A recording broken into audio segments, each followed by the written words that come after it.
say Yeah. something. Okay. Yes, you will start. Thank you. Why is Mr. Zhu and John and Dangsha Yes. frozen?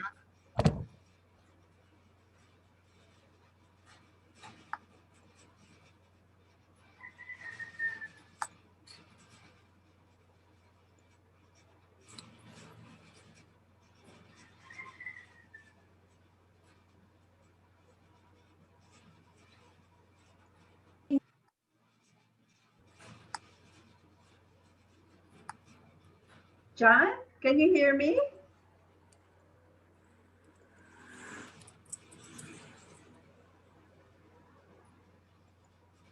Yeah, John, you're frozen. he just ran away.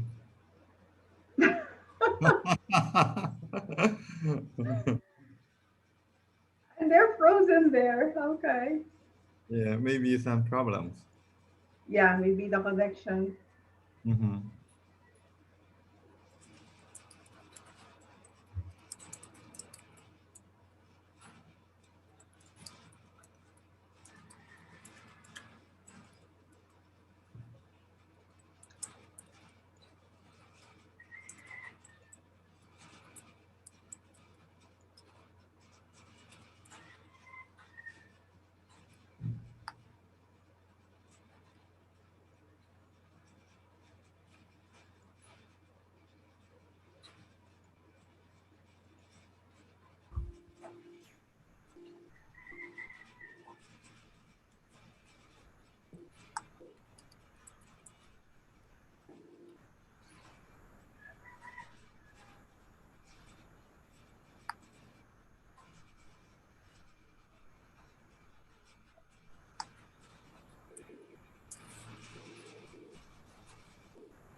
1 minute. 1 minute. Yeah.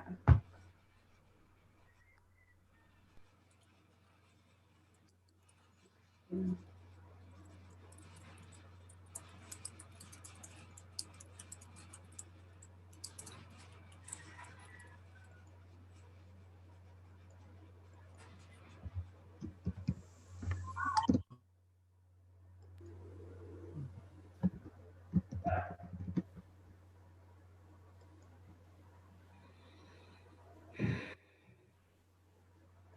17.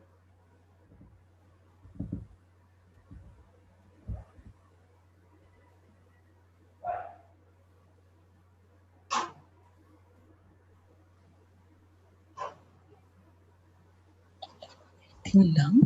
Hi, Stefan Pata. Hi, Sonny.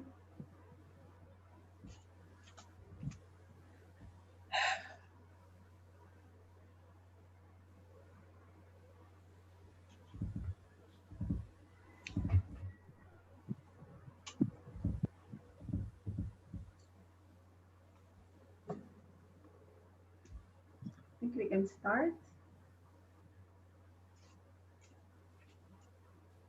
Yeah, okay. I think now time to start. Mhm. Yeah, first of all, I would like to say good afternoon to the participants from China and the participants from Philippines and ISA. And I would also like to say good morning to the international expert from the UK. And today I'm very pleased and honored to moderate the webinar, Global Impact of Biotech Crops, Economic and Environmental Effects, 1996 to 2018. Given the serious situation of COVID-19 spreading widely across the world, we are not able to organize an on-site meeting. Instead, we are holding such an online seminar.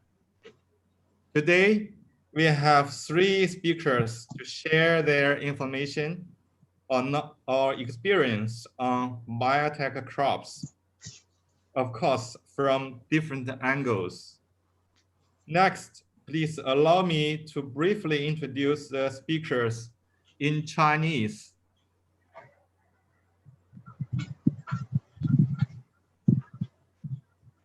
各位先生、各位朋友、各位女士，大家下午好。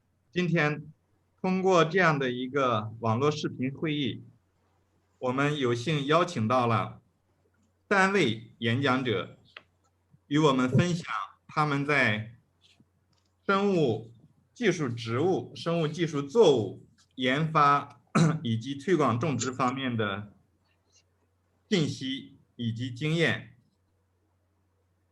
第一位演讲人是奥德米塔博士。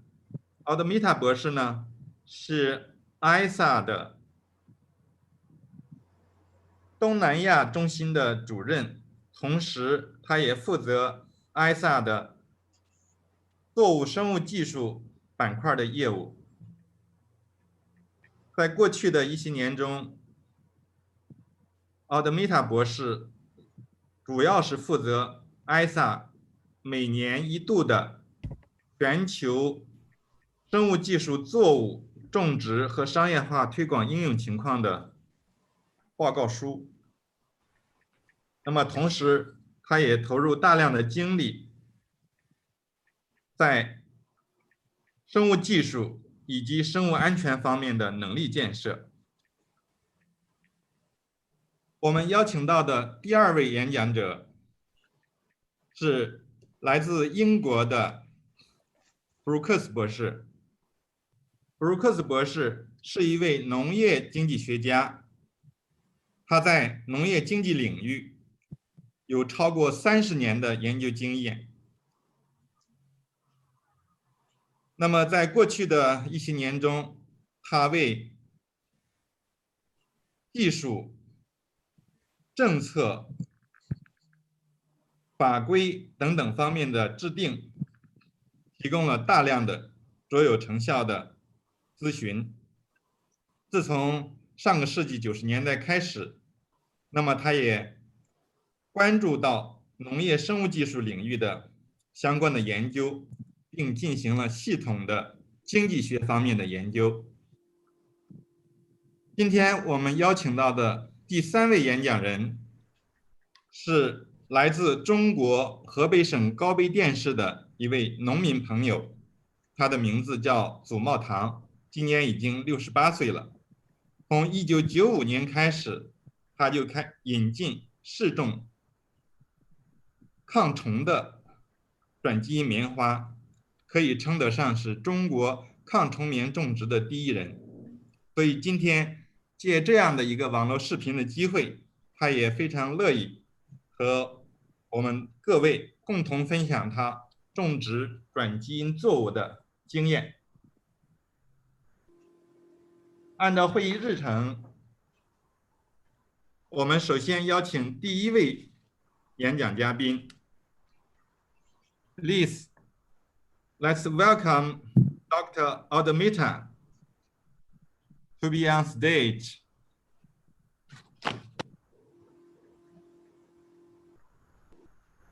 Hola, please. Yes. Yeah, good afternoon, good morning, and hello to everyone. Can you see my slides? Yes. Yes. Okay. So, okay, I'm just going to show you that. Okay. Currently, we have the global status of commercialized biotech GM crops has been published by ISA in the last 23 years. And as we are still putting together the 2019 data, I'd like to share with you the 2018 data, which would also be the data which will be used or based, where Dr. Graham Brooks will base his presentation and study. So the title of this brief is on biotech crops continue to help meet the challenges of increased population and climate change. And this is the reason why we have this webinar, because we want to show the global community that it is still is continuing with the data that Graham Brooks is going to present. So from 1996 to 2018, we have this global area, and which tells us that the area from 1996 to 2018 has been increasing. And in 2018, there were 191.7 million hectares planted to biotech crops all over the world in 26 countries. Now, 54% of this come from developing countries and 46% from industrial countries. And you see here that the developing countries has already made a tremendous increase by 2011, and it has been increasing, and it looks like in 2019 the same trend will be presented to you soon. Now, by trait, in the beginning, we have the herbicide tolerant soybean, which has increased tremendously, but we see here that it has been going down. And then the insect resistance in, in corn, in cotton, has been increasing gradually, but the stock traits, which contains the insect resistance and herbicide tolerance, has been going up steadily. So these are the stock traits that can be found in corn, in cotton, and in soybean. So these are still an ongoing trend, and it looks like the stock traits is going up as expected because farmers are getting much wiser using stacked events in their planting uh, and culturing our crops. Now, in terms of crop, biotech or GM soybean has been increasing, and see here that 50% of the global biotech crops is occupied by soybean. And then this is followed by corn, cotton, and canola.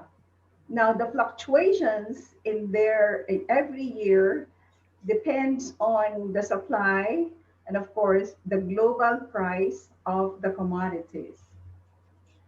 Now looking at the 2018, or this is actually the data on the global area, the total global area coming from FAO in 2017 showed that 78% of all the soybeans planted globally is already biotech or GM. This is very interesting because we know that soybean is being used as soybean oil, as soybean crush products, for the feeds, and also for a lot of industrial purposes as well as food purposes. Now, 76% of the total cotton is already GM, and this comes for our clothing and also for industrial purposes. For maize, it's 30% of the global area is already GM, but there's still a lot of room to have GM in this space.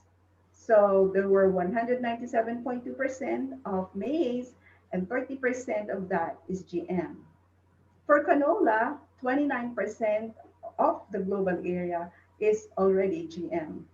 And we are still looking at the data for 2019, and hopefully we can see that we would like to see that maize is going to at least move up in this way, going up. So this slide shows us the 26 countries that planted by the crops. And you see here that there were 10 Latin American countries, 9 in the Asia Pacific, 2 North American, and 2 EU, and 3 African countries. Now, China is in the number 7, which planted 2.9 million hectares in 2018. Our new countries in 2018 were Indonesia and Eswatini, the Kingdom of Eswatini, or formerly Swaziland. Indonesia planted drought-tolerant sugarcane, and Eswatini planted BT cotton. Now, looking at the countries, we see that even if in the EU there were only two countries, African countries had three. So we are optimistic that in 2019 this will be higher because looking at our adoption rate, most of the top five countries already have a saturated adoption rate, meaning that they are very close to 100%. That's why our area, the global area, is now nearing to saturation or in a plateau. And this can only go up if we have more countries and more new crops being planted in globally. Okay, so one country at a time. We'll have U.S. at 93%, Brazil, Argentina, Canada, and India. Now let's look at the approvals. ISA is maintaining the GM approval database. And from 1992 to 2018, we have seen 70 countries that have issued about 4,349 regulatory approvals. And this is increasing. We're collecting the data for 2019. And for that time, in 2018, we had 2,603 for food use. This number, 1,461 for feed use, and 825 for cultivation. USA had the most number of approvals, about 544, and maize or corn had the largest number of approved events, which was 137 approved events in 35 countries. And then herbicide tolerant maize events, NK603, had the most approvals of 61 approvals in 28 countries. So I invite you to look at our website, the ISA website, and locate the GM approval database so that you can see the current statistics on the approvals. Now, moving on to the contribution of biotech crops to food security, sustainability, and climate change, you can see here that this is actually, this should be 2017. And these are the data from Graham Brooks from 1996 to 2017 that gave us indications that biotech crops have increased crop productivity, conserve biodiversity, provide better environment, reduce carbon dioxide emissions, and help alleviate poverty and hunger. So all this data will now be changed after the presentation of Graham Brooks as we listen to him this time. So thank you very much, and would like to call in Graham Brooks for his presentation. Thank you. Thank you very much, Ola. I think now is the time for polling. EJ, please share the poll questions now.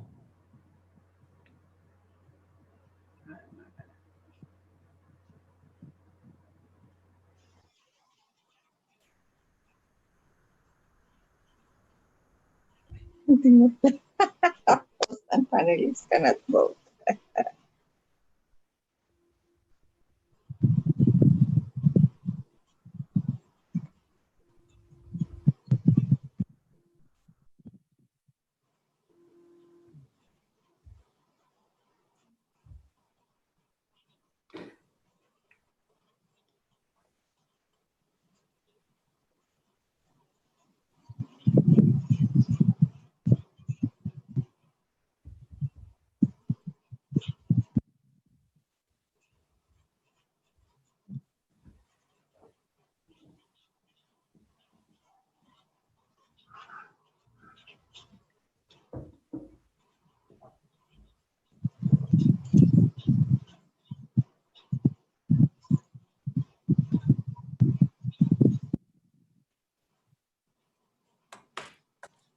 Now, EJ, please show the results of the poll question.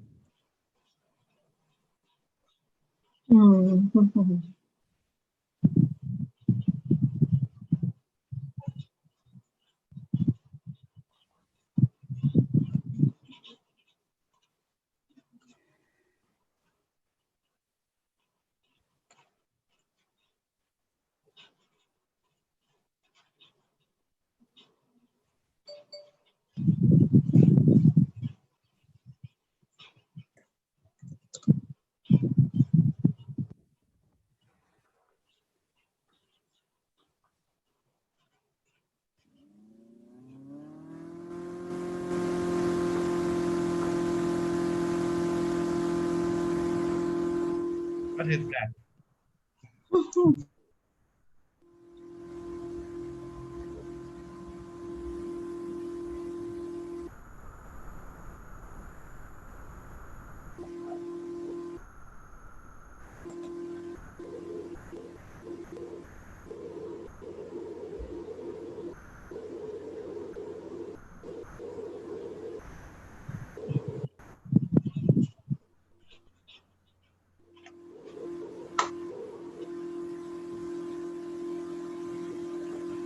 Do you want me to start?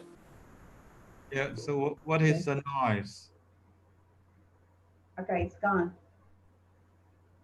Okay.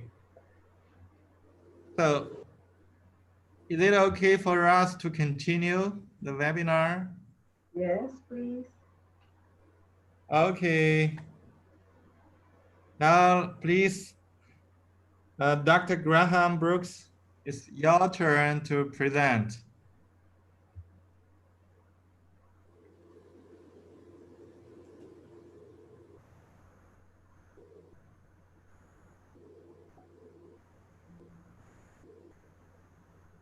Okay.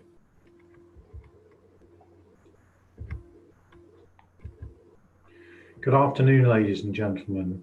I'd like to thank ISA and CropLife China for inviting me to present to you today. As Ola said in her earlier presentation, I am essentially going to update the information on the analysis we regularly undertake on the global impact of biotech crops globally to cover the period 1996 to 2018. This is now the 14th annual review of global GM crop impacts that we have undertaken. And during this period since 2004, when we started doing this analysis, we have now written and authored more than 30 papers on the impact of this crop technology in peer review journals. And the latest two papers, one covering economic impacts and one covering environmental impacts, are now available at the journal GM Crops and Food on the link that you can see on this slide. These papers are available on open access and are therefore freely available to anyone to download. There is no charge for that.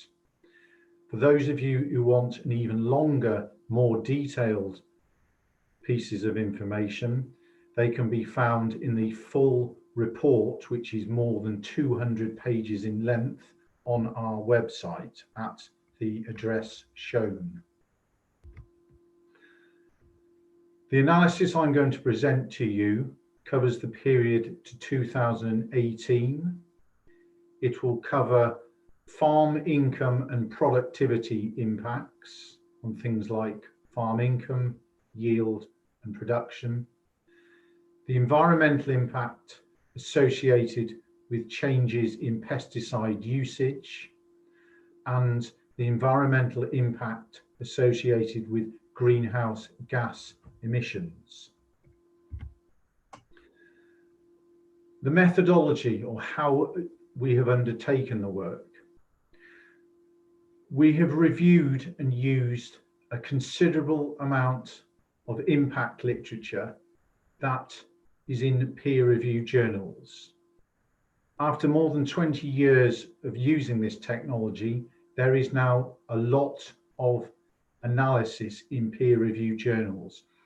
This forms the main basis of our analysis, but because there is not impact literature covering every trait in every country in every year, we have also undertaken some of our own analysis. We use current price, exchange rate and yield information and update important costs of production each year to ensure that our analysis is as dynamic and up to date as possible. We've reviewed pesticide usage information where it's available.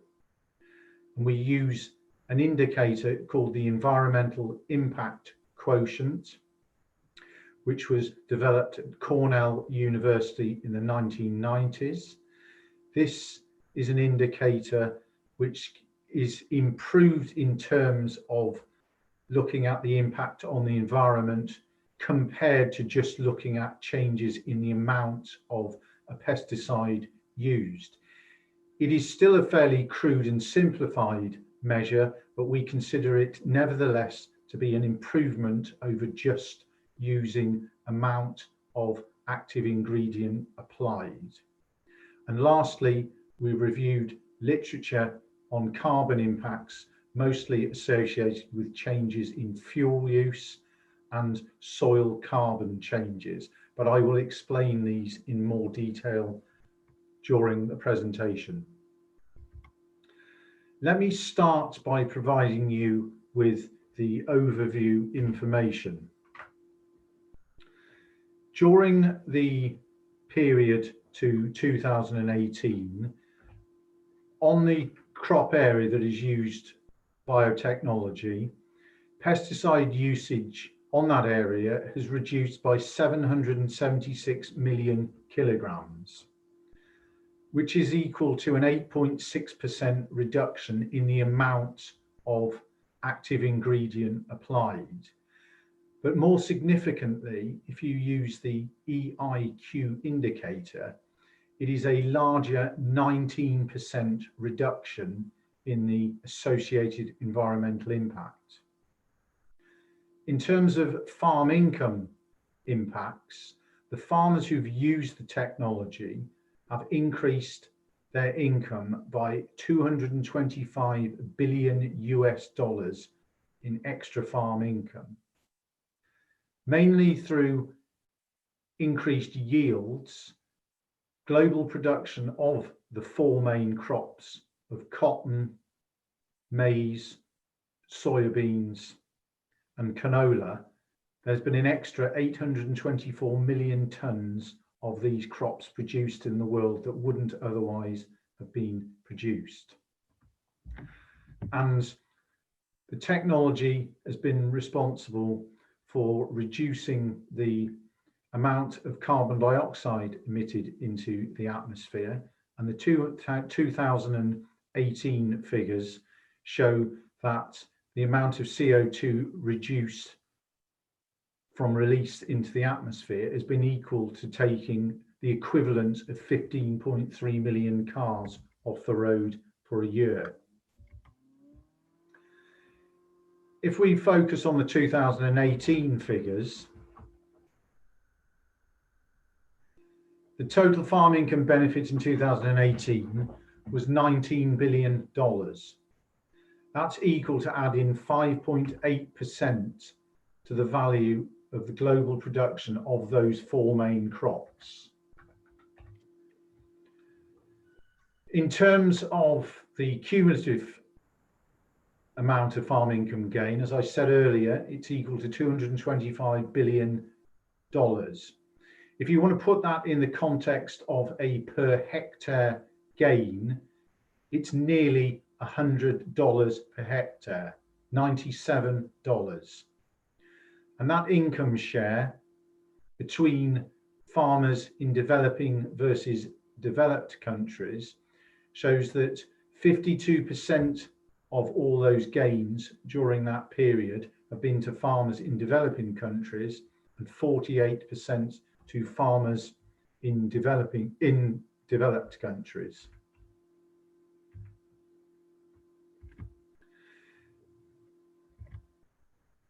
If you then look at the breakdown of the average farm income gains by country, this slide gives you that breakdown, and you can see that the highest income gains per hectare have tended to be in developing countries and mostly associated with the adoption of biotech cotton. You'll see China at the top of that, although I will speak more specifically about China a little later on.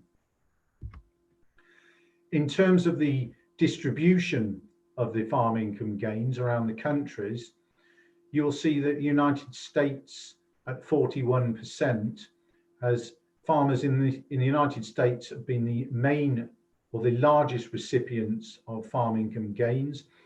And that is not surprising, given that the United States was where the technology was first widely adopted. And for much of the last 20 years, the adoption rate of biotech in those four main crops has been over 90%.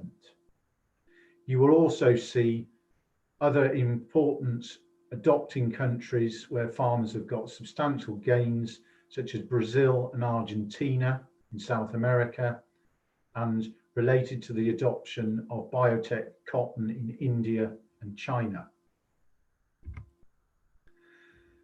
I put this slide up to also highlight that there are other reasons other than just farm income gains as to why the technology is popular with farmers.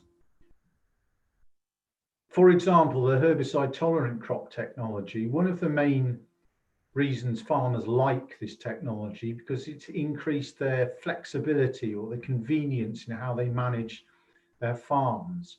It has helped many farmers go into and stay in using no tillage practices. Again, I will talk further about this later in the presentation. Insect resistant crops, one of the main benefits that farmers often talk about is how it reduces their production risk. For example, they don't have to worry so much about whether a particular pest is damaging or eating its way through their crop. It's also improved the quality of crops that farmers grow. For example, maize, less damage from corn boring pests, improves the quality of the grain and less wastage.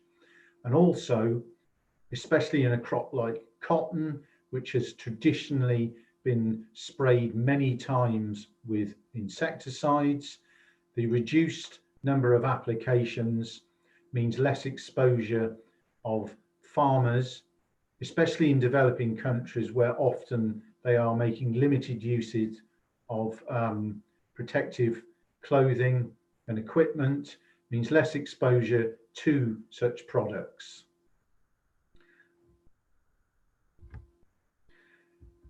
If we then move on to making a comparison between the overall benefits of the technology and what share goes to farmers and what share goes to the supply chain that provides the seed to them. So it's not just the technology providers, but the seed companies, the farmers who multiply the seeds. You can see that overall that the technology cost the equivalent of 27% of the technology benefit. So in other words, for every extra dollar that farmers invested in biotech seed, they got an average of $3.75 in extra farm income. So in other words, a very substantial return on their investment. And for farmers in developing countries, the return on investment has been even greater at $4.42 in extra farm income for every extra dollar they've invested in seed. In terms of the comparison to where the savings are coming from, nearly 3/4 of the farm income gain has come from yield improvements, with the remaining gains coming from reductions in costs. Very broadly, the yield gains have mainly come from the insect resistant technology, and the cost savings have mostly come from the herbicide tolerant technology. And the yield gains have tended to be greatest in developing countries, and the cost savings mainly found in the developed countries. If you then move on to looking at some of the specific crops in terms of the yield improvements, insect resistant maize. Across all the countries that have used the technology, the average yield gain has been more than 16%. The highest yield gains, again, have been found in developing countries like the Philippines, Colombia, Honduras. Similarly, if you look at cotton, average yield gain nearly 14%, the highest yield gains found in developing countries. Insect-resistant soybeans been available in South America since 2013, average yield gain of 9.5%. Most of that technology has been used in Brazil and to a lesser extent in the other 3 countries shown.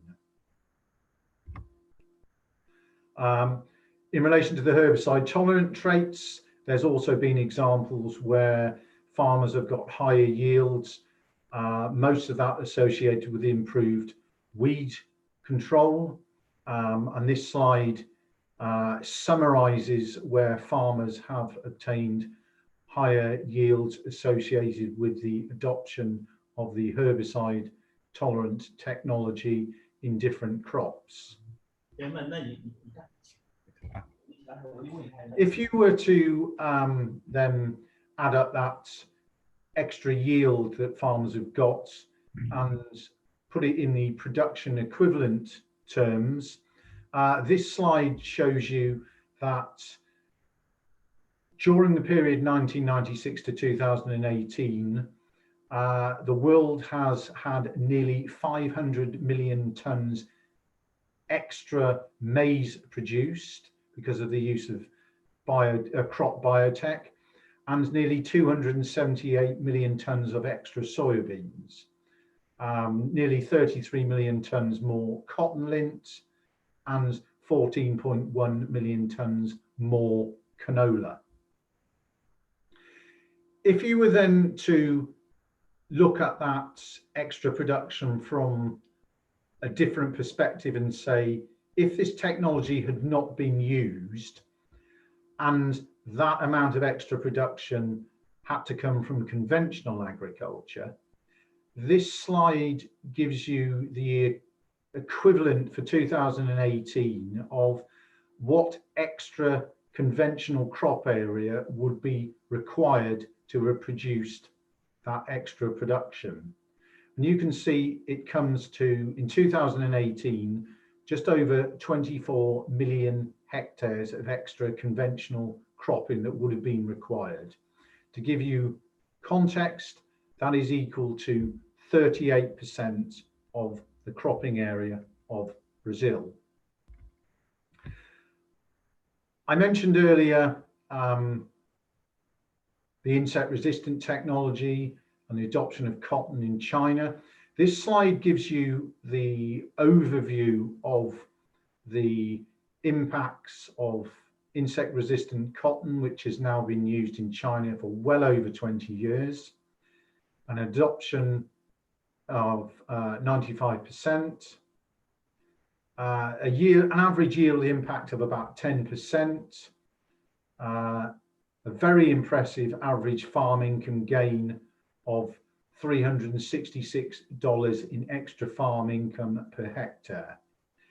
In terms of the average return on investment, this is also very impressive in that for every extra dollar Chinese cotton farmers have spent on the Biotech seed, their return has been $7.9 of extra farm income.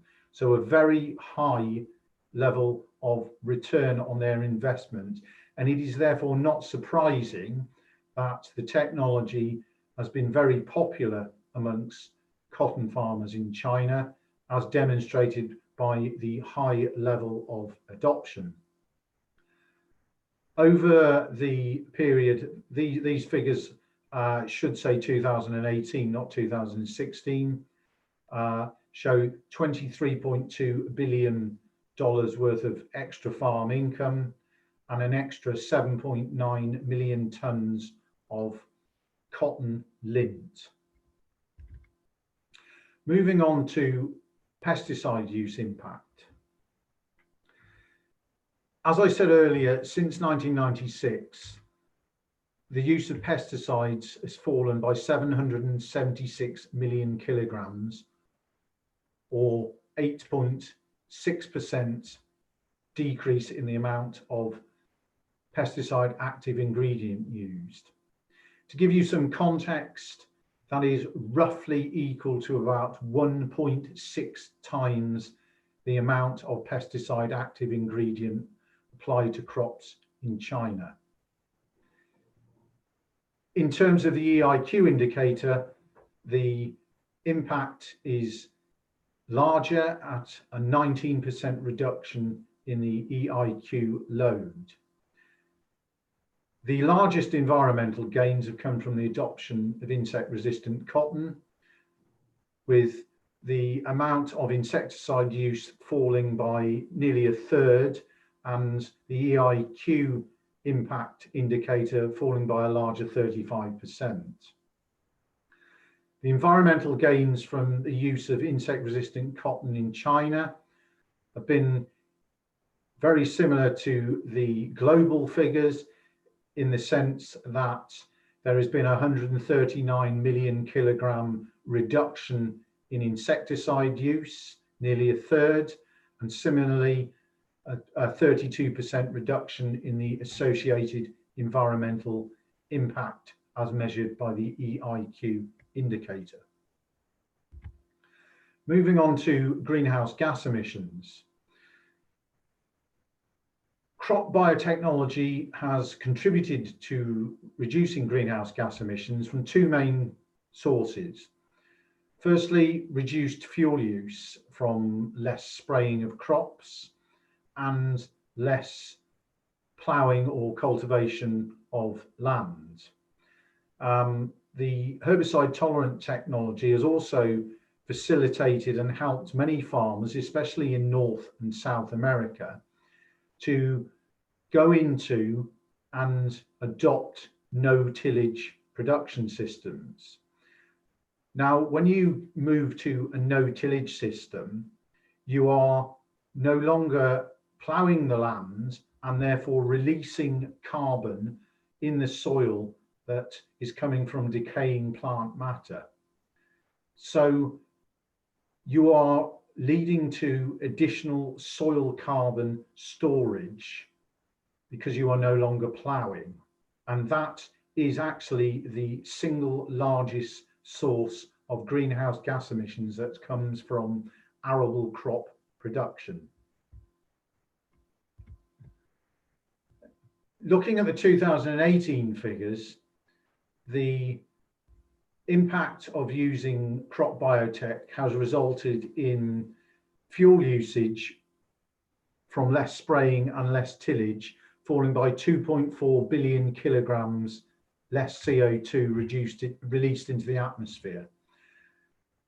But the facilitation of carbon saving from additional soil carbon storage is 20.6 billion kilograms of CO2 not released into the atmosphere. So a total of 23 billion kilograms saving, or equivalent to taking nearly half of the cars registered in the United Kingdom off the road for 1 year.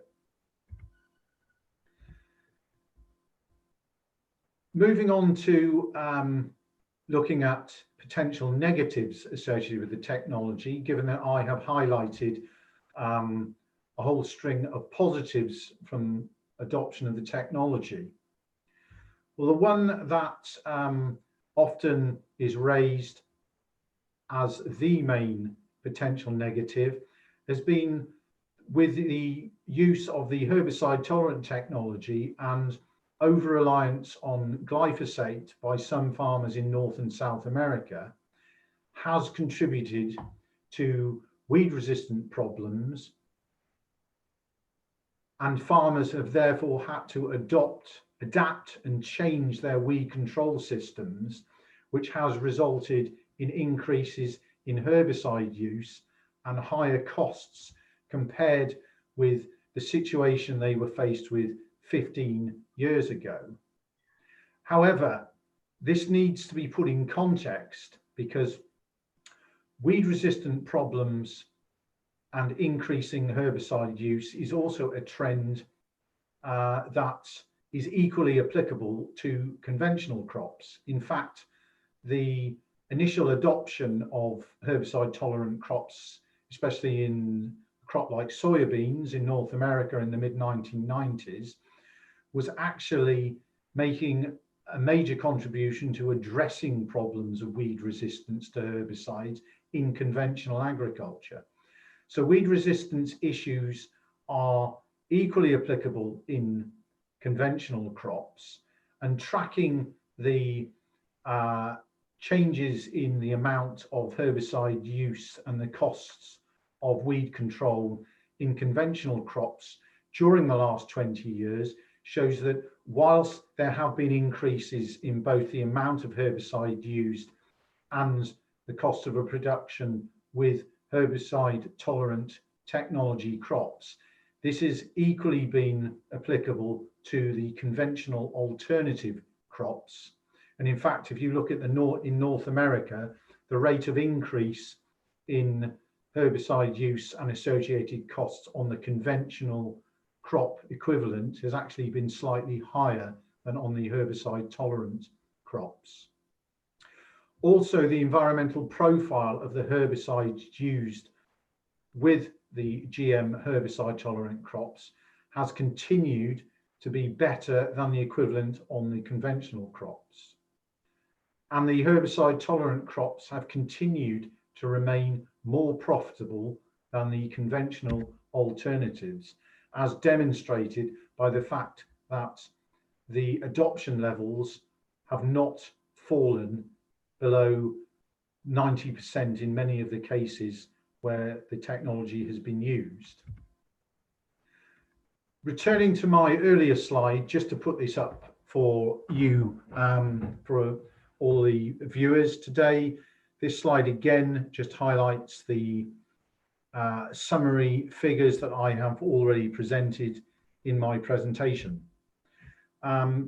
Moving on to concluding comments, in sum, the insect-resistant technology has mainly delivered for farmers higher yields, less production risk, and a reduction in the amount of insecticide use. And farmers have got higher incomes, and the world has had a more reliable food supply, and farmers are using a more environmentally friendly farming methods. The herbicide tolerant technology has delivered similar impacts, higher incomes, extra production, but it's also facilitated and helped many farmers adopt no tillage production systems, but more importantly, stay in no tillage production systems. And this has made an important contribution to reducing greenhouse gas emissions. Both the insect-resistant and herbicide-tolerant technology have made important contributions to increasing world production of those 4 crops, which has contributed to reducing pressure to bring new land into agriculture. And in the last 2 or 3 years, we're also now beginning to see newer traits come forward, such as drought-tolerant maize, fungal-resistant potatoes in the United States, and insect-resistant brinjal in Bangladesh. Moving on to my last slide, on the basis of our analysis, this shows that after 23 years of widespread use, crop biotech has demonstrated that there is a considerable body of consistent evidence now in peer review literature on the impact of the technology. And this analysis I presented to you today, which is available in 2 new papers, adds to that literature. I again highlight the link that you can go to download these copies. And I would take the opportunity to encourage all of you to read these papers and delve further into the references cited and draw your own conclusions. For those of you, finally, who may want to obtain a copy of my presentation, this is available at the end, and there is also a Chinese language version available to you as well. Thank you for your attention, and I look forward to answering any questions that people may have later in the session. Thank you. Yes, thank you very much, Doctor. Thank you for sharing all those data regarding the economic and the environmental effects by adoption of biotech crops. Thank you.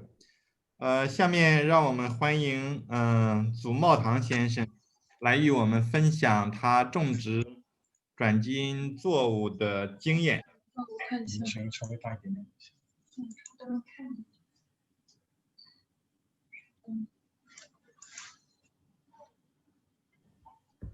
行，好，我可以说话了吗？可以了，您说，您说。张所长，主持人，你好，祖先生。你好，张所长。你好。你好，请开始。哎，好的，我这边可以说了。可以说了，开始就行。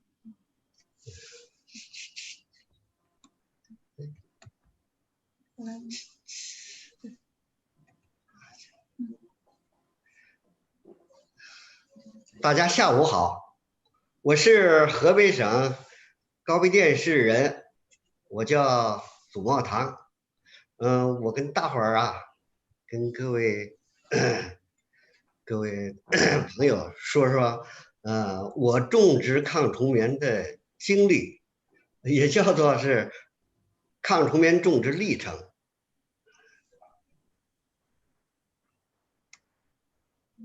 我要说的题目呢，就是关于我们的农田。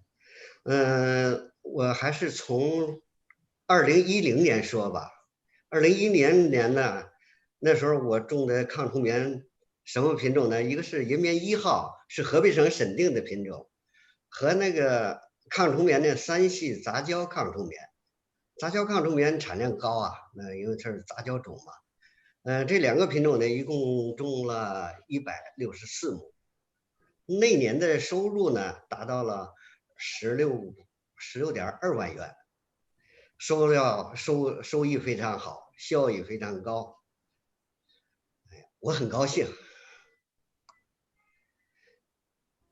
回忆起来呀，没有转基因抗虫棉之前呢，我们的生活品质都下降了。因为棉花是经济作物，经济作物是我们棉农的钱袋子，是吧？我们要花钱就从棉花上找。97年以前呢，我们种的都是普通棉花，不是转基因的抗虫棉，没有种过转基因抗虫棉。90年代初啊，也就是90年、93年，棉铃虫啊大爆发，棉花对这些个农药啊都产生抗药性了，老打药。特别是刚才我说了，90年代初的时候，小小的一个棉铃虫啊，把我们搞的是谈虫色变。一说到棉铃虫，大家都害怕，怕到什么呢？这种它太厉害了，像行经虫一样，到处除了电杆子不吃，什么都吃。它是棉花上面的第一主要大害虫。这样一来啊，给我们棉花也种不了，没收成，这个也没钱花，生活上边当然就很困难了。记得那些个年呢，特别是到了7月份、8月份，3代棉铃虫是最厉害的。那时候啊，我和我爱人呢，就整天不离棉花地，出去喷药，然后呢，早晨呢，老早就得起大早，赶紧上地里捉虫子去。它那个3代棉铃虫又抗药性特别强，因为你打不死。你说都讲究是叫做上边盖顶，全身喷透，但是你怎么喷透，它的棉铃虫不死，特别是3龄的，2龄以前的还好消灭。药费呢，算起来啊，这1年的药费得有150块钱左右，而且打的次数呢，每次打药都得差不多10块钱，这样算下来呢，1亩地的农药呢，得1亩地得打一次得10多块钱，喷个13、14次、15次都有。这是药费方面开支，打药这方面开销就挺大的。你说农药是假的，是吧？农药跟虫子那个什么，它由于它产生抗药性了，药喷在虫子身上它又不死。有的那个早青儿啊捉出来的那个幼虫，你放在农药里边它还游泳呢，还浮游泳呢，它也不死，你药都药不死。可是呢，你这样的虫子，比方说人拿出来喂了鸡吃了，照样中毒。你说是有毒是没毒啊？你说农药是管用是不管用啊？对虫子不管用，可对这个什么都管用，对这个你要扔在地下，鸡吃了都管用。一个小小的棉铃虫啊，把我们都搞的是这个狼狈不堪呐、又打药，顶着烈日是吧？下午，都说虫子吧，天气最热的时候打药效果好，大卖场的就去喷药，这样一来啊，就是好多就是中毒的。再一个就是吧，好多打药，我这说一个啊，就是呋喃丹。呋喃丹本来是治的地下害虫的这种农药，结果人们都发现，把它泡了水，浸体液拿出来，灌在药桶子里去喷，一喷棉铃虫死。可是这个，你要烈日之下喷那种剧毒农药是吧？那种剧毒农药对人就是说中毒，要中毒很深的话，那会死人的。那个呋喃丹呢，当时是有效果，但是呢，它是这种中了毒没法救，就发生了死人事件。所以说，真弄得我们是非常苦恼。我再形容当时那个棉花啊，由于那个棉花你打药没治住虫子，打那么多也治不住怎么着？有的那个棉花吧，由于它生长没有，就是没结桃子，光是长了个秧在那儿的。一说我们这地方一般的都7、80公分高，那个棉花应该正常高度是7、80公分，不超1米高。结果呢，有的1米5、6。你像我这个个儿进去之后，都得手摸着可能够得着。老百姓管它叫公棉花，因为它没结棉花桃嘛，没有棉花。当时这个就是一般的来说有产量的，也就是3、50斤。我记得最清楚的有一家伙，1亩地只合4公斤，也就是80斤棉花。你说可怜到什么程度啊？就等于是绝收差不多，费了半天，投了半天资，打了半天药，费了半天劲，还差点还有生命危险。这样呢，你说，你说那个当时生活困难不困难？我刚才说了，种棉花就是我们的钱袋子，你哪儿来钱花呀？没有钱花。下边我就要说了啊，97年，中国批准了这个种植转基因抗虫棉了，这发生了天翻地覆的变化，有了抗虫棉。抗虫棉的产量是原来这个普通棉花的增产了10倍，也就是说呢，原来平均40-50斤产量，现在呢，紫棉呢可以收500斤紫棉。当然了，这效益也提高了10倍，还不光10倍，后来棉花又涨价，是吧？转基因棉花确实给我们带来了很好的经济效益，我们是笑逐颜开呀。主要是体现在我们生活有了钱了，我们的生活品质肯定要提高的。当时啊，那个价钱呢，就是2.5块到2.8块，后来吧就涨到了2.5块。当时的紫棉，2010年的时候，秋季的时候从地里摘了，那就6块多钱。你可想而知，还不至于我上面说的这些个数字。当时我就算了初期成本吧，赚个400-500块钱，那是手拿把攥的问题。而且吧，减少了好多投入，特别是农药方面，就减少了投入150块钱左右。再一个减轻了劳动负担，你背药桶子喷药是吧？劳作之苦，太阳晒着，那底下那个汗水踏着，这种那种就是没有亲临棉田的是体会不到的。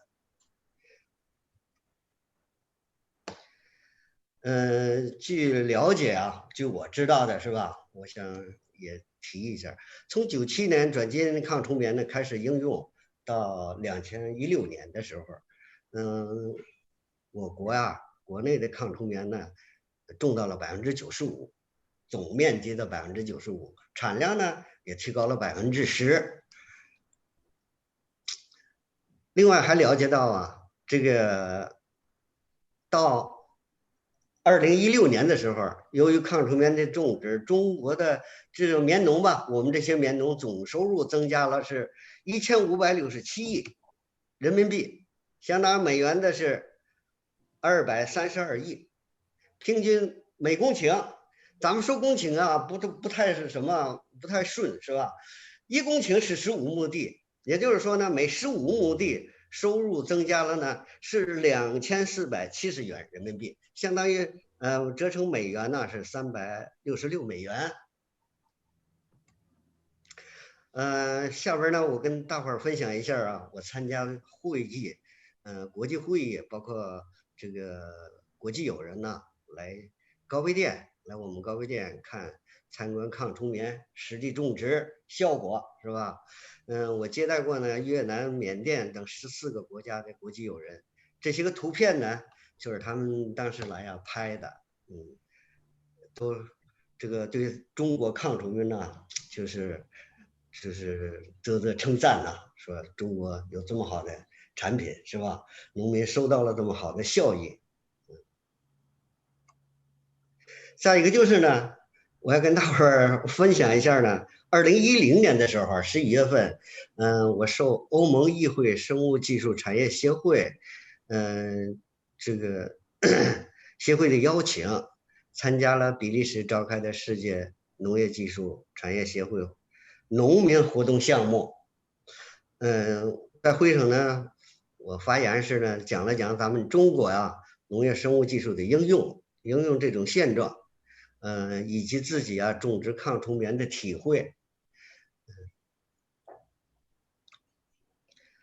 另外呢，我还再说一次，就是10年的4月份呢，至2010年的10月份，受中国农业科学院生物所的委托，到巴基斯坦呢，旁遮普省种子公司把中国的双价抗虫棉这个基因呢导入到当地的主栽棉花品种当中。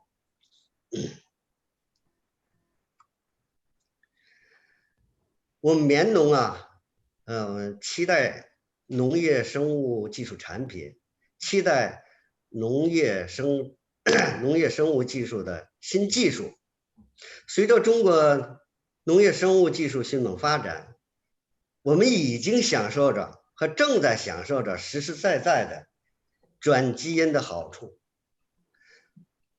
我们棉农也好，粮农也好，都是渴望着有更好的、更多的生物技术产品，对人类有利的这样的基因，好的基因呢，给我们中国的农民带来更好的经济效益和社会效益。我这种期盼呢，我觉得好多农民和我都有同感。我们真诚的希望啊，农业生物技术新的技术、新的产品应用于到我们农业的实践当中，发挥上很好的经济效益，对我们农民的生活品质有所提高，对我们的农民生产有所帮助。我就和大家分享这些，谢谢大家。好的，祖先生，非常感谢您和我们分享您的精彩的人生故事，再次感谢。谢谢 Now, 大家。okay, so now it's time for another polling time. EG, please share the poll question now.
Okay.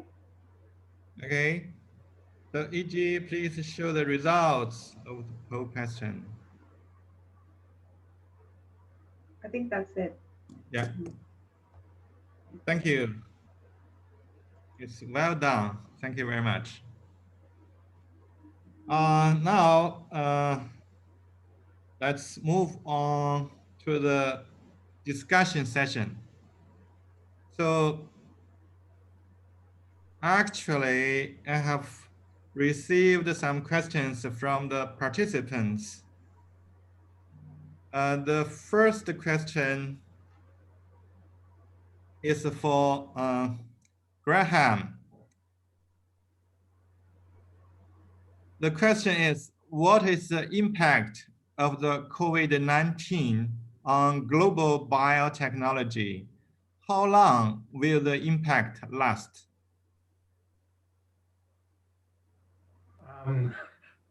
I think my swift answer to that is I have no idea. Yes. The only thing I can say is COVID-19 will and has disrupted food production and food supply but because food production is essential, my personal perspective appears that the world food production and distribution has held up very well to date, but I can't comment further on it. Okay, so thank you. And we have got another question.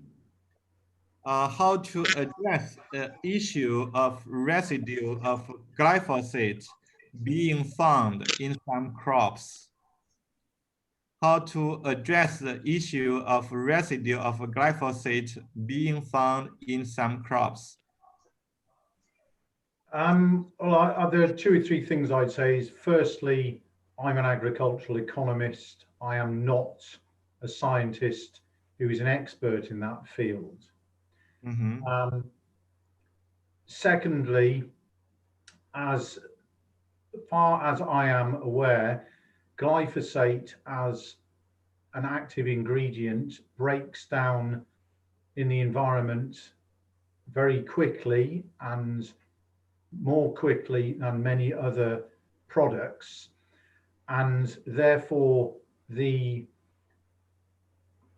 amount of any residue that may exist in a crop that is ultimately consumed is likely to be very low and invariably within the safety limits that are required in all countries.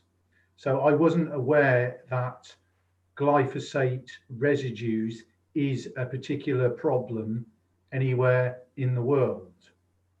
But as I said, I am not an expert in that field. And maybe somebody else on the panel may have more relevant information to respond to that question than I can. Okay, thank you. Regarding this particular question, Ola, do you have any clue about this? Yeah, actually, glyphosate is considered as a very safe herbicide. And so whatever residue is found in the leaves or in the crops or in the fruits themselves, they have been degraded immediately after, not immediately, but 3 days after, and it's not going to stay there for quite some time. And it is degraded into a very non-harmful component, degraded as in it's not active anymore. So it has already done its job for the weeds around the crops, and when it is in the fruits, it is degraded easily, and glyphosate is considered as class E or class F, which is the most non-hazardous herbicide in the world. And you can check that in the international websites where herbicides are recorded on their harmfulness or their lethality to people, to crops, and to animals. Thank you. Okay, so thank you very much. 下一个问题，是给那个提给祖先生的。祖老师你在吗？在的。这个问题是，请问祖老师，啊，对于除了棉花之外的其他作物，比如玉米呀、小麦啊等等，这些作物的转基因品种在中国的发展有什么建议？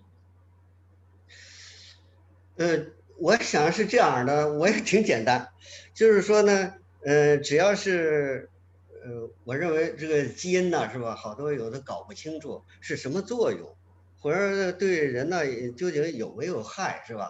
只要是对咱们这个要说起来啊，就是对于咱们这个人类没有危害，是吧？那只有好处是吧？那何乐而不为啊？再一个就是，你说的刚才是玉米、小麦是吧？在中国发展条件，这些个，你比方说玉米上边的那个最大害虫就是一个玉米钻心虫，也叫玉米螟，是吧？小麦上主要害虫一个是西浆虫，一个是蚜虫，蚜虫最厉害。你比如说想法把这个蚜虫啊怎么能够控制在不用防治、不用打药的这比例上就行。你比方说5%以下是吧？百株率都不需要治，控制在这个范围，我觉着都比较好。有这样的基因当然是好了，是吧？但是呢，必须是说这个基因是安全的。当然，这些个科学家们，我想不会说是研究出对人体有害的基因来，是吧？我还是相信科学家，这个科学精神是吧？但是说这个研究出这样的肯定对农民有好处，农民肯定是欢迎的。我想说这么多，我也不知道完整不完整，反正我觉得就是首先是这个基因呢是安全的，是吧？有田间技术，包括一些个实验都证明是没有害，是吧？只有好处。你看抗虫棉这么成功，推的这么成功是什么？是吧？那是一个很好的中国成功的一个事例。我想今后的这个粮食方面呢，这个如果有好像这个抗玉米螟的，我就说的是钻心虫，来个就是那个小麦上面的蚜虫，能给控制了，那好的，可以减少好多农药，可以提高作物的品质。我想还是农民肯定是欢迎。我就说这么2句吧。好的，那个，祖老师，下面还有一个问题，可能问您比较合适。这个问题是说，呃，抗虫棉在中国已经种植很多年了，对对对。目前是否有发现，棉铃虫对，应该这问题应该是这样的，它原话是说是否有发现对棉铃虫的抗性？我的理解呢，它的意思本意可能是这些这个棉铃虫是否已经出现了对抗虫棉的抗性？我的理解应该是这样子。然后这个接下来是农民种植时是否有被要求考虑，延缓这些抗性产生的一些种植方式，比如也同时种植这个庇护所，就是种一块非转基因的这个棉花。这个问题，祖老师能回答吗？能回答。我好，觉得我能回答。嗯。中国抗虫棉在中国种了这么多年了，在抗虫棉呢也产生了很好的呃社会效益、经济效益。要说到农民种棉花、种抗虫棉花，是不是延缓？到现在来说也没发现过这个棉铃虫啊，棉铃虫就是考虑到延缓抗性种植方法。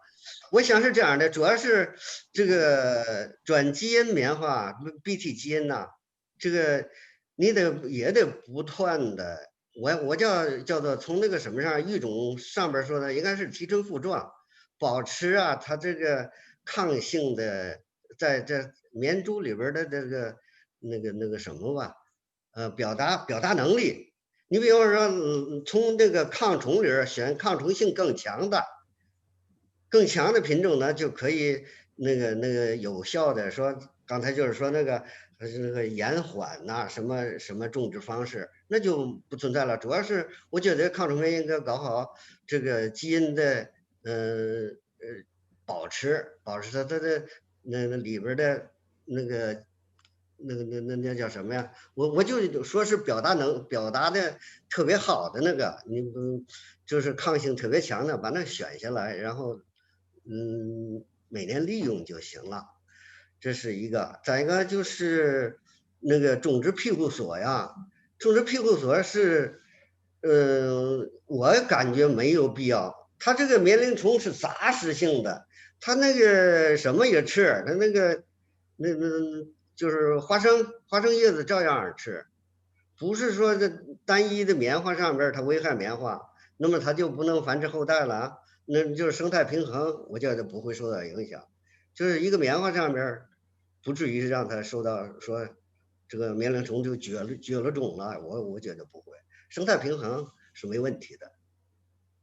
OK，好，谢谢左老师。Okay, sorry, I forgot to translate this question that was raised for Mr. Zhu. The question was, the BT cotton has been already planted many years in China.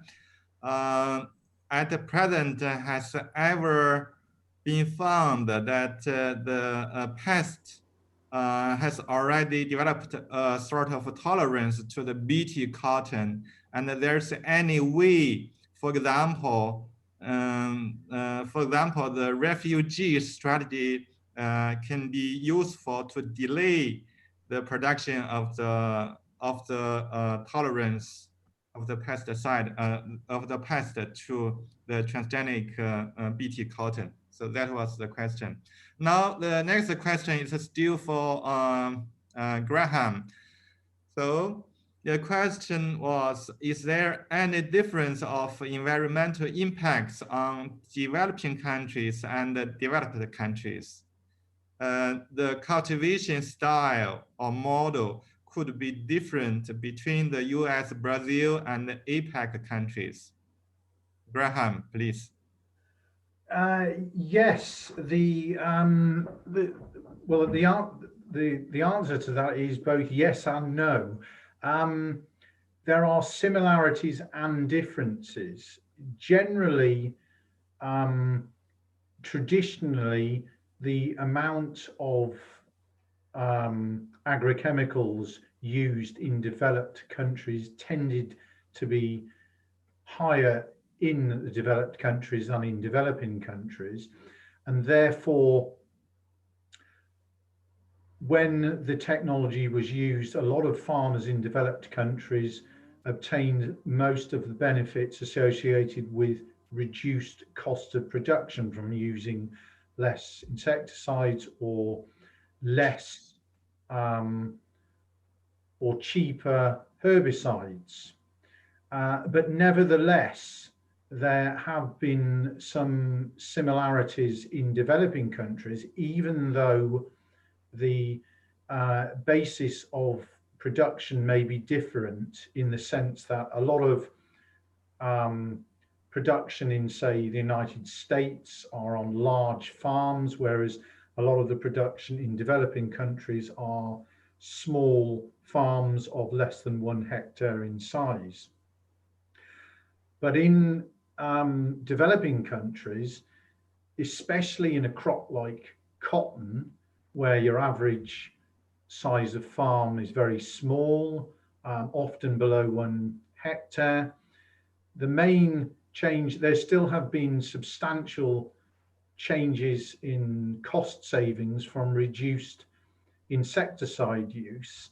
And my other speaker, who gave his very personal story of experience of using BT cotton in China, is a fine example of how his farming practices have changed with using the technology in significantly reducing the amount of insecticide that he has used. Also, on the herbicide tolerant crop area, you have seen in developed countries, you've had changes in the profile of weed control from using specific herbicides to more generic broad spectrum herbicides like glyphosate. And in some of the developing countries where, for example, Biotech corn has been used in the Philippines or in Vietnam, you've had a move away from similarly using a number of specific herbicides to glyphosate, but also a move away from farmers using hand weeding to the use of glyphosate.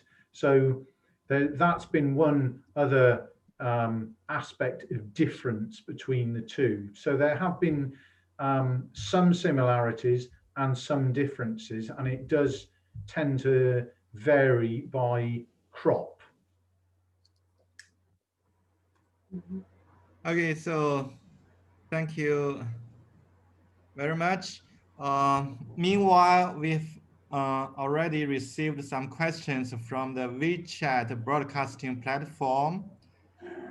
So apparently, Graham, you are the webinar star already, because this question is still raised for you.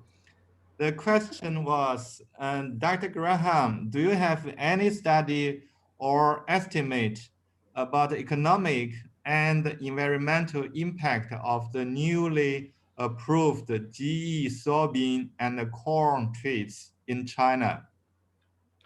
Well, my analysis goes up to 2018, and it does not have any analysis of such new trait adoption in China. And as an analyst, I would love to be able to identify information on levels of adoption and impact, because I am sure there must be people in Chinese research institutes and universities who are at this very moment looking into potential impacts of these new traits.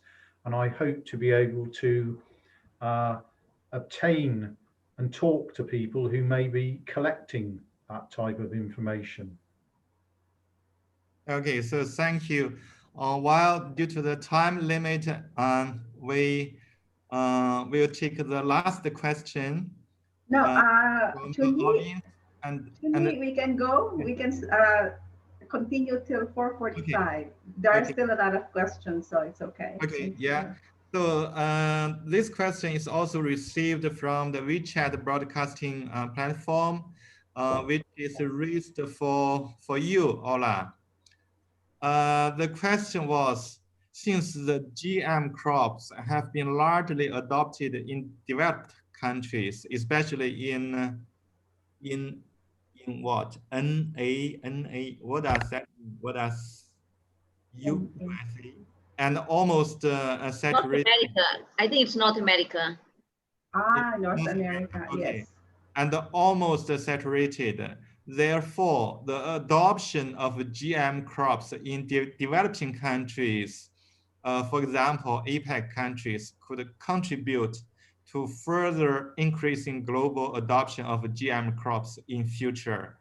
What kind of traits or crops do you think are very promising?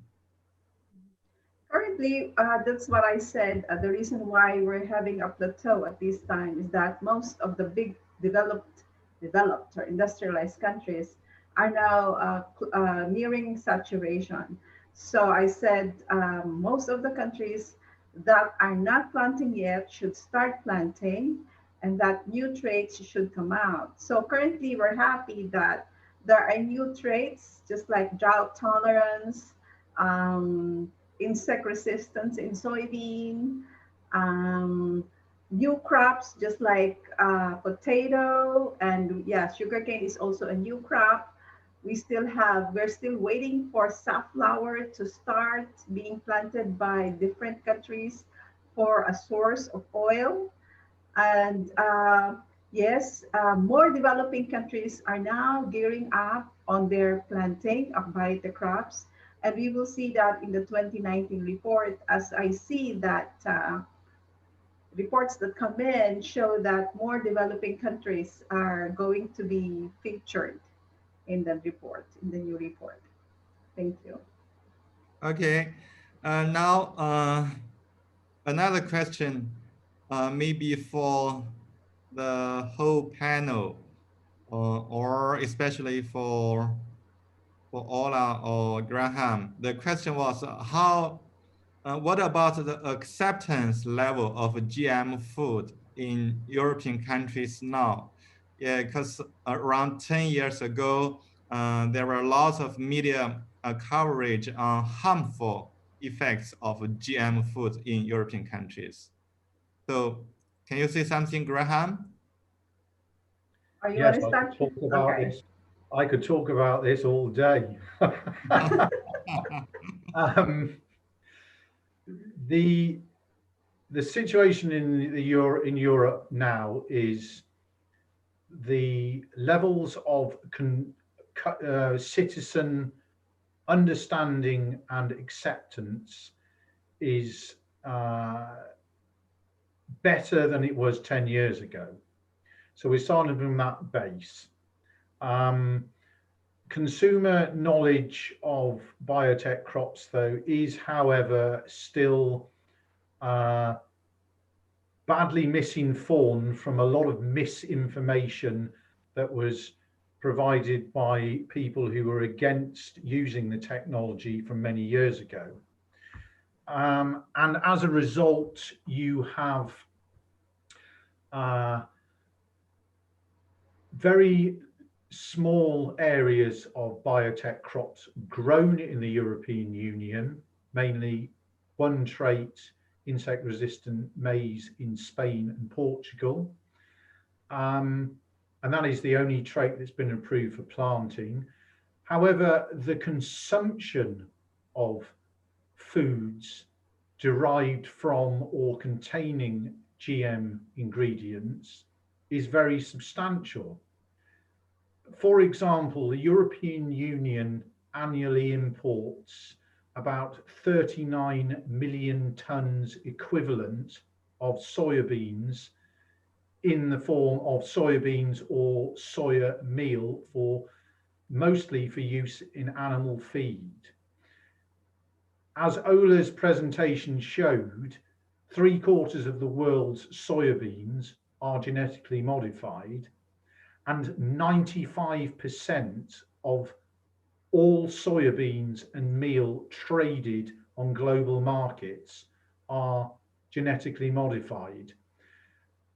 So out of the European Union's imports of soybeans and soya meal, the vast majority of them are genetically modified.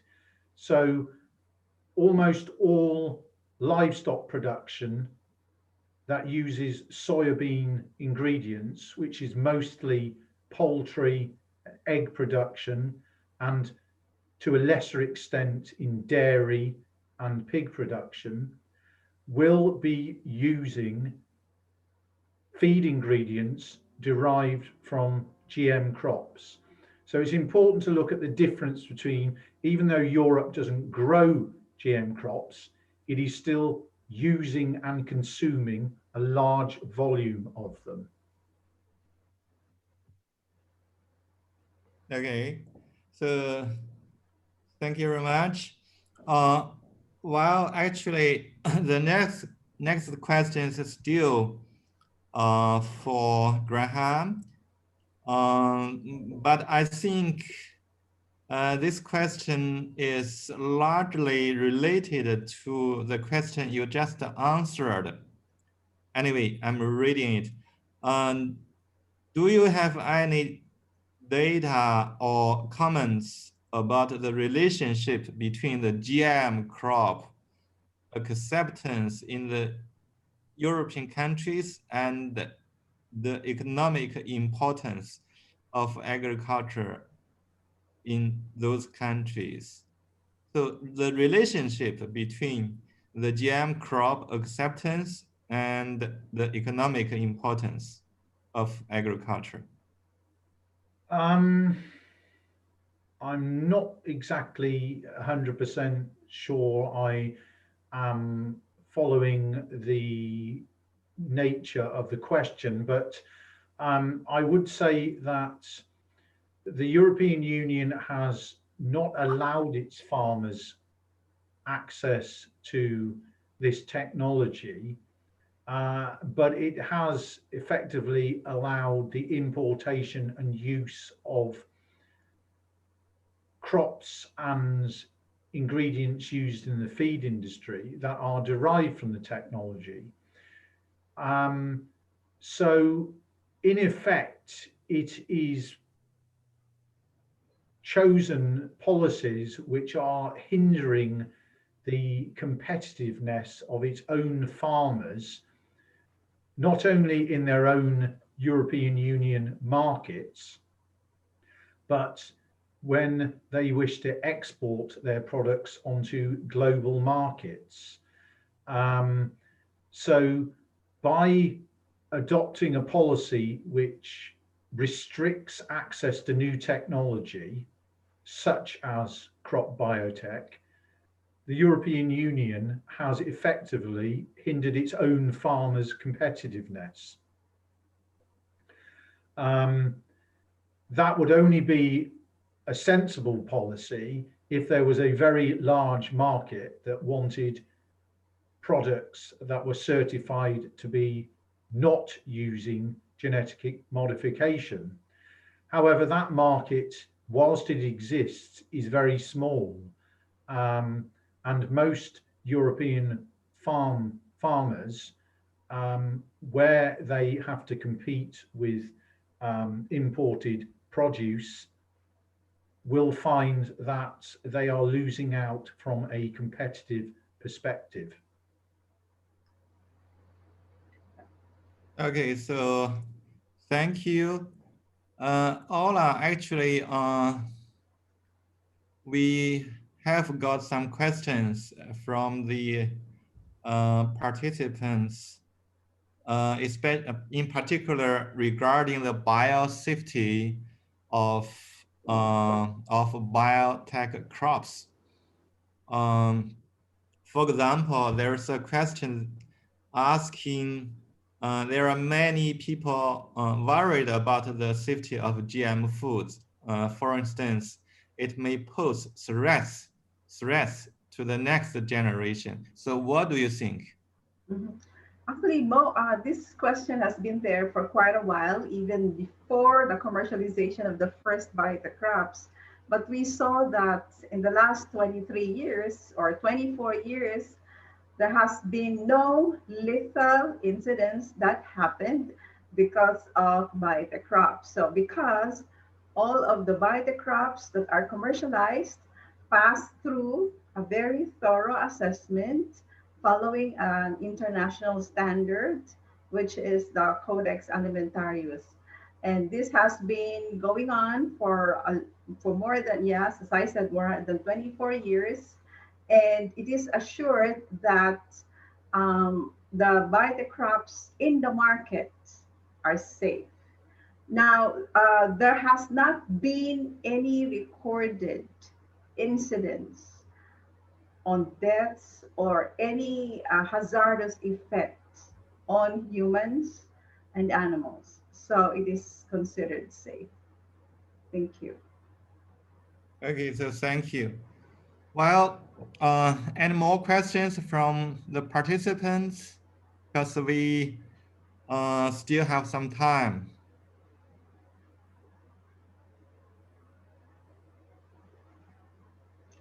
Can we ask our panelists to give a short summary or takeaway messages? Yeah. Can you ask Mr. Zhu first? Okay.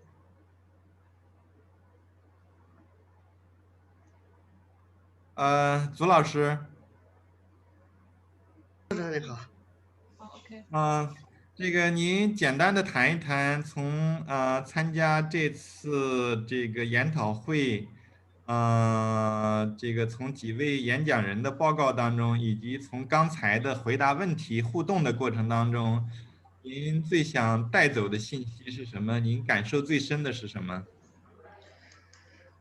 就是生物技术啊，生物产品呢，这个叫做最前沿的科研成果，应用到咱们的农业生产方面啊，人们生活当中呢，我觉得是一个非常好的这个事物吧，叫做是吧？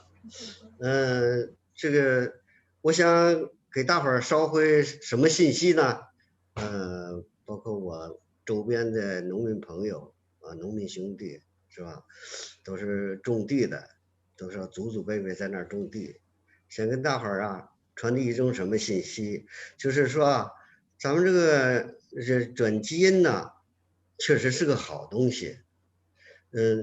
绝对不是说那个，哎，就是抱有持疑怀疑那个怀疑态度的人呢，应该正确认识转基因产品、转基因技术。这个还需要啊，我想还需要这个通过这次网络会吧，我想有好多数据在说明转基因确实是个好产品，确实是个最前沿的农业生产上面的特别需要的技术。再一个就是我们农民呢，这个需要这些个。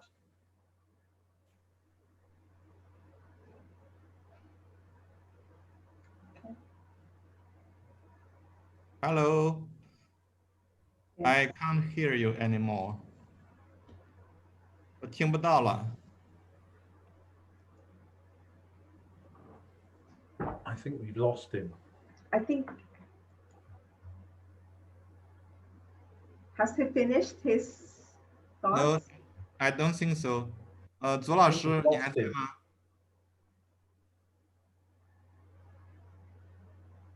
？Do you want me to say something? 左老师你还在吗？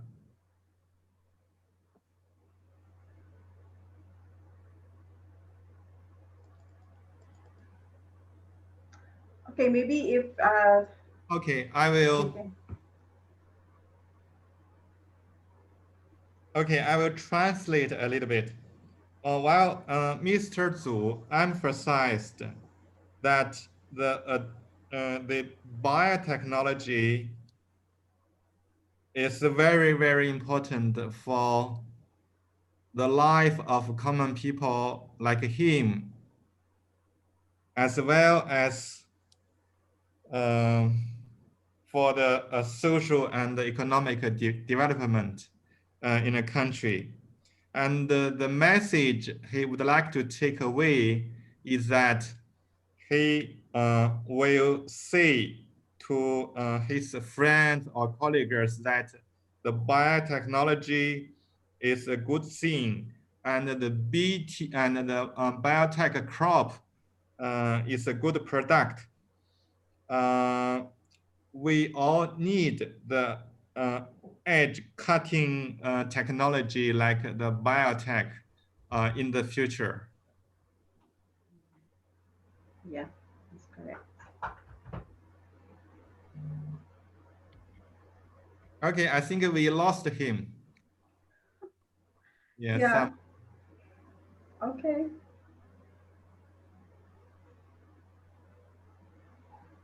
So any comments from you, Ola or Graham or other panelists? Graham can go first. You want me to go now? Yes. Okay.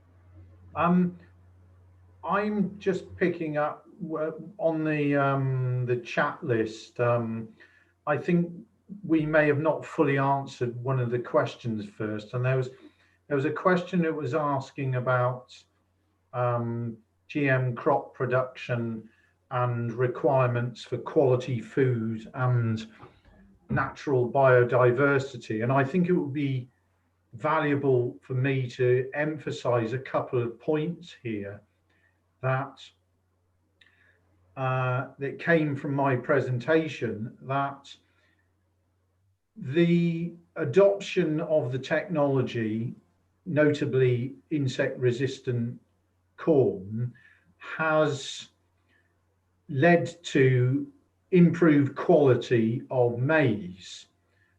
So it's actually contributed to better quality food because by controlling corn-boring pests, it has reduced the damage to maize crops and the buildup of cancer-causing mycotoxins in the grains.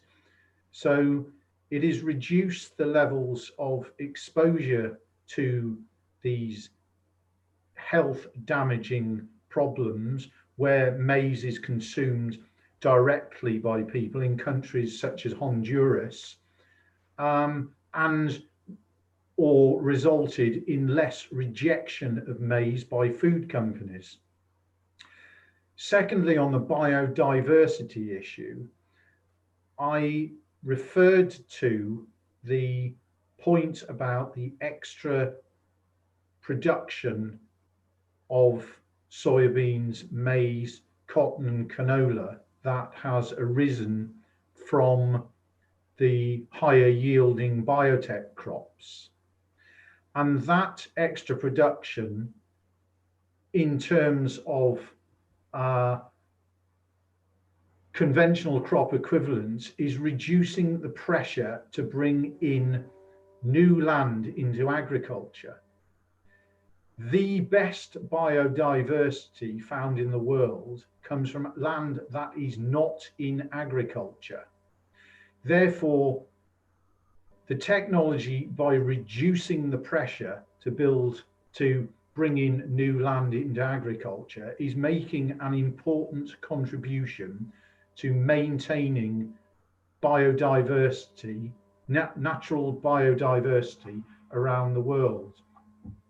And I put up in my slide saying that in 2018, the extra production, if it had to be produced on conventional agriculture, was 24 million hectares.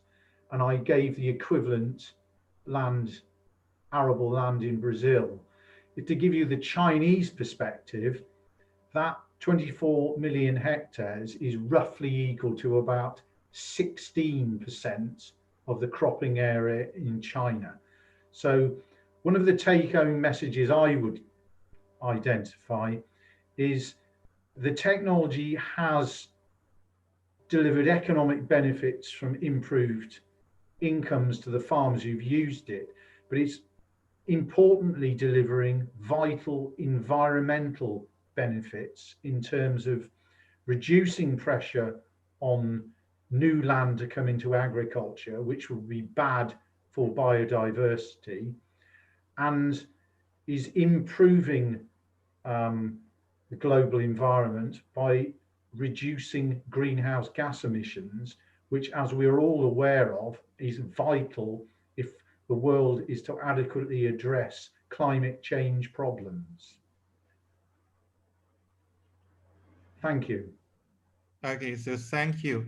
Actually, regarding the quality improvement, I would like to add something. We know that sorghum is largely consumed in some of the African countries. However, there is a problem for the protein digestibility. Therefore, we can do something to adopt a sort of biotechnology to increase the digestibility of the proteins in the sorghum. Therefore, the people can gain better quality of sorghum grains. That's what I want to see. And Thank you. Ola, please. Yes, actually, I'm very happy with all the questions that came up and the discussions that we had. We are still strongly supporting by the crops. We saw the contributions to all the economic benefits to all of us, the livelihood, the economic effects, the health issues, because we know a lot of by the crops already have those certain traits that has omega-3 fatty acids, or we now have some kinds of oils in soybean and in canola that will help the human population. Also, as what Graham said, there are a lot of crops now which can be used by the livestock because wastage is already uh, has declined because of the absence of those toxin producing microorganisms in crops, because there are no more holes in all our crops, especially in corn. So there are many advantages of biotech crops, and acceptance is key to gaining the benefits of these biotech crops. And one of the things that we have to look into is how do we capacitate ourselves, on how do we make the people in our own country or in China to accept biotech crops, the benefits, and the changes that will happen in our lives. I think that's my last talk. Thank you. Okay, so thank you. Uh, any other comments from the panel? Yeah. No. Okay, so thank you. I think while time flies, we are now approaching the end of the webinar. So the last, I would like to welcome the ISA Global Coordinator, Dr. Arujanan, to give us the closing remarks. Dr. Arujanan, please. Dr. Chingy, thank you so much. And on behalf of ISA, I would like to thank China Biotechnology Information Center, who is part of ISA network, for hosting this webinar. Thank you also to CropLife China and Dr. Chongi yourself for your support. And of course, our esteemed speakers, Dr. Graham Brooks, a longtime partner of ISA, for sharing your data, and our farmer, who was so impressive on the global status of commercialized biotech crops. Dr. Brooks' data on socio-economic impact of biotech crops helps many key stakeholders around the world to make informed decisions on approval and adoption of biotech crops. And that is why ISA took up this initiative to make sure that the data is disseminated to all those who are involved in this area. And Mr. Chu, you really touched our hearts, telling us how farmers contribute and what are the challenges you face. Now, China is a key economy in the world. We are all looking up to you for your innovation and futuristic technologies. We are all amazed with your 5G technology and now eager to hear about your 6G. When many countries were still at infancy in GM technologies, you developed your cotton. We are still watching you for your leadership in agriculture and new breeding technologies, or NBT. Dr. Brooks' data clearly shows the socio-economic benefits of biotech crops.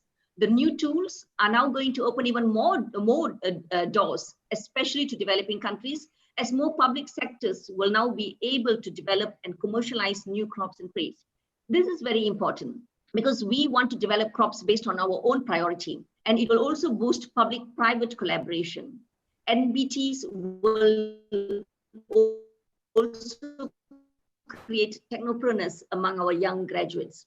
Both GM technology and NBT, together with conventional breeding techniques, will all serve to job creation and, more importantly, ensuring all this is done sustainably without a lot of damage to the environment. I personally think it's not just about feeding the world. It's not just about food availability or food security, just one component of food security. Our newer challenges are getting young farmers to take up agriculture as a profession and nutrient security. Dr. Graham's data clearly shows GM technology no longer ignore. And our farmer, Mr. Chu, also affirmed this. Looking at all these positive data, both from Dr. and also in supporting developing countries to embrace gene technologies for crop development. We will continue with our outreach programs and capacity building programs, and even coming up with new approaches. I'm wishing China all the best, and please continue to inspire us. We need a leader among the developing countries for innovation in agriculture. Now, my last message is for the critics of GM technologies. Please speak to the farmers before speaking for them. biotech crops to be developed, approved, and adopted. Let us listen to them and support them. With that, thank you very much. And thank you, everyone. Thank you for the active participation and very good discussion. Thank you. So that's it. Let's see, we see each other next time, either on the line or on site. Okay. Okay. Thank you, Chunyi. Okay, Okay. bye-bye. Thank Bye-bye. you. You did a good job. Yes. Thank Bye-bye. you. Bye-bye. Bye-bye, Graham. Bye, Maha. Bye. Bye, Mr. Zhu.